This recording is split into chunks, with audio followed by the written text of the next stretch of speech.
Seguimos leyendo el Evangelio según San Juan, recorriendo los distintos pasajes en donde el Señor nos enseña, y hoy nos detenemos en esta curación, en este segundo milagro en Caná de Galilea. Dice así el texto: vino pues de nuevo a Caná de Galilea, donde había convertido el agua en vino, y había un funcionario real, cuyo hijo estaba enfermo en Cafarnaúm, el cual, habiendo oído que Jesús había vuelto de Judea a Galilea, vino a su encuentro y le suplicaba que bajase y curase a su hijo, porque estaba por morir. Díjole Jesús: si no ven señales y prodigios, no creen. Le dice el cortesano: Señor, baja antes de que mi niño muera. Le responde Jesús: vete, tu hijo vive. Creyó el hombre en la palabra que le dijo Jesús y se marchó. Y cuando bajaba, le salieron al encuentro sus servidores, sus sirvientes, para decirle que su hijo vivía. Les preguntó la hora en que comenzó a sentirse mejor y le contestaron: ayer, a la hora séptima, le dejó la fiebre. Conoció entonces el padre que aquella era la hora en que le dijo Jesús: tu hijo vive, y creyó en él y toda su casa. Este fue el segundo milagro que hizo Jesús al volver de Judea a Galilea.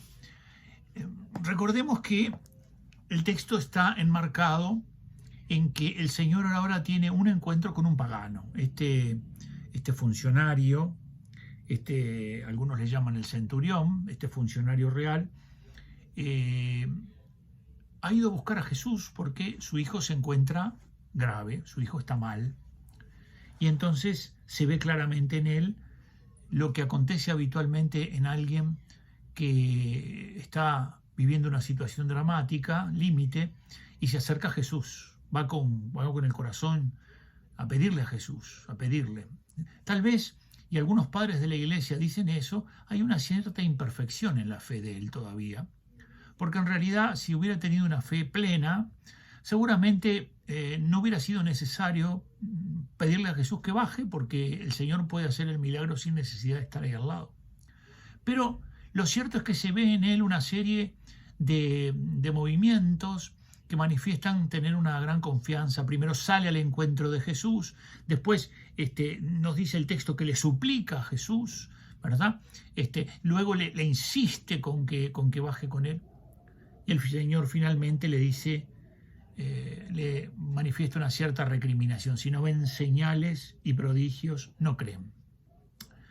Evidentemente que aquí hay un elemento central que tiene que ver con la fe de este hombre. La fe es vital para el creyente. Dice San Pablo: el justo vivirá por la fe. Y podríamos, siguiendo a Santo Tomás, hablar de 4 realidades que tienen que ver con la fe. La primera, la fe une el alma a Dios. La fe genera un nexo. Por la fe nosotros nos relacionamos con Dios, porque la fe es el modo de conocimiento que tenemos, por el que nos unimos a Dios, por el que nos acercamos a Dios, por el que tratamos cada vez más de reconocer cuál es su voluntad sobre nuestra vida para poder vivirla. Por lo tanto, podríamos decir que está muy presente eso de Oseas, ¿verdad? Te desposaré conmigo. Es como si Dios, a través de la fe al alma, la desposara, la uniera a Él, la une a nuestro Señor Jesucristo. El Señor te une por medio de la fe a Él. La vid y los sarmientos, sin mí nada podéis. De manera que la fe une al alma con Dios. Por otro lado, la fe es comienzo de la vida eterna. Es decir, la fe comienza aquí lo que eternamente gozaremos. La plenitud de la unión esa que tendremos con Dios comienza aquí por la fe. Y dado que la eternidad, el cielo, es la relación con las personas divinas, es el gozo pleno de estar frente al Padre, al Hijo y al Espíritu Santo, esa relación plena comienza aquí a través de la fe, porque comenzamos a relacionarnos con las personas divinas. Por aquí comenzamos a invocar a Dios como Padre y a vivir el misterio de la paternidad. Por eso nosotros sabemos a través de las cartas de Pablo que nadie podría decir Padre si no fuera que el Espíritu Santo le enseña. Y por otro lado, también nosotros comenzamos a establecer una relación íntima con el Hijo que nos ha llamado, el Hijo que nos enseña, el Hijo que se hace presente en la Sagrada Eucaristía para que nosotros lo recibamos, que se vuelve alimento para nuestro camino, que al mismo tiempo adoramos, contemplando el misterio de esa presencia eucarística suya. Y finalmente, ¿verdad? El Espíritu Santo, a quien comenzamos a reconocer en esas mociones que tenemos. De manera que la fe nos hace gustar aquí ya, aunque todavía no en plenitud, la realidad de la eternidad. De manera que nos unimos el alma a Dios, gozamos ya aquí de las realidades eternas. Tercero, la fe hace que nuestra vida presente, ¿verdad?, comience a tomar una dirección. Comenzamos a vivir de una manera determinada por medio de la fe. Porque la fe nos va revelando no solamente el misterio íntimo de Dios, sino que también nos va revelando el modo en que estos hijos de Dios deben vivir aquí en la tierra. Por eso la fe no te quita de las realidades temporales. Esa frase, diríamos, macabra, de que la fe termina siendo una cosa muy mala para los hombres, ¿no? El opio de los pueblos, esas cosas, en realidad parten de la ignorancia de las cosas de la fe, de una gran ignorancia de la fe. El que piensa que el hombre que cree tiene algo que en realidad lo quita del mundo en el que vive, es un ignorante. La fe te mete en el corazón del mundo, pero no te mete ya solamente con la mirada que tú tenés sobre el mundo, sino que te mete ahora con una luz que viene de Dios y que te permite ver las cosas de una manera distinta. Te permite amar a tu esposa, no solamente con un amor como el que tú tienes o el que yo tengo, el que cada uno de nosotros que tenemos, que es egoísta. Muchas veces queremos para nosotros al otro.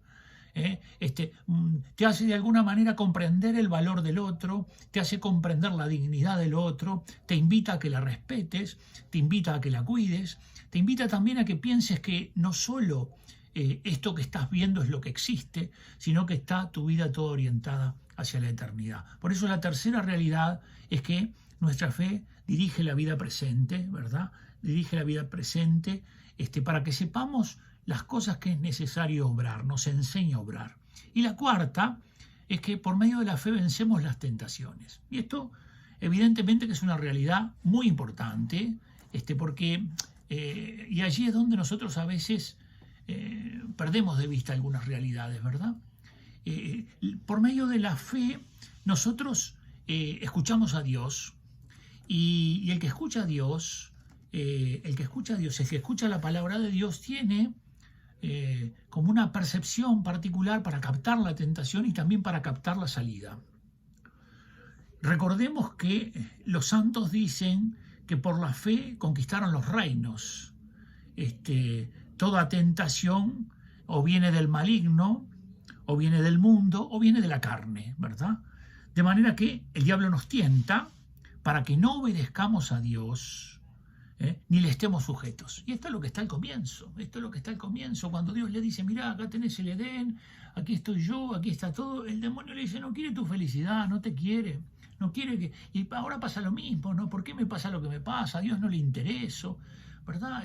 Son las acusaciones del diablo, que a veces están en nuestros oídos, que a veces están en la televisión, que a veces están en los medios de comunicación masivos, pero que siempre es movida por el mal espíritu, por la que quiere poner en el hombre esto de no obedezcas a Dios. Dios no quiere tu bien.